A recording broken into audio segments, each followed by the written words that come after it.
In this video, I'm going to be reviewing the Safety First Clearview stove knob covers, and it comes in a pack of 5, and I do like that they're clear. That way you could see right through and look at the lever to see if it's on or off. So let's get these open. I'm going to show you guys how they go on, and then we're going to kind of review them. But I do love that it's for the kids and it's safety first. I do have a 1.5-year-old. He's always getting curious. So I did my research, and this was the best one I found. So let's open it up and go ahead and place them on.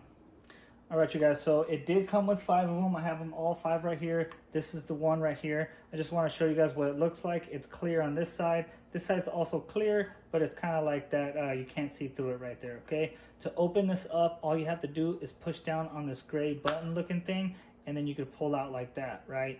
This is how it opens up, and this is how we're going to place it on. As you guys can see, this hole is smaller than this. So to install this, what you're going to have to do is you're going to have to just pull on these knobs. These knobs just pull off like so, okay? And then what we're going to have to do is put it back like this, okay? We're just going to push it back like so, and then we could close it up, okay? Now we're good to go, and you can't, do anything with it. If a toddler's over here and they're trying to mess with this, they're not going to be able to turn this on. They're not going to be able to open it.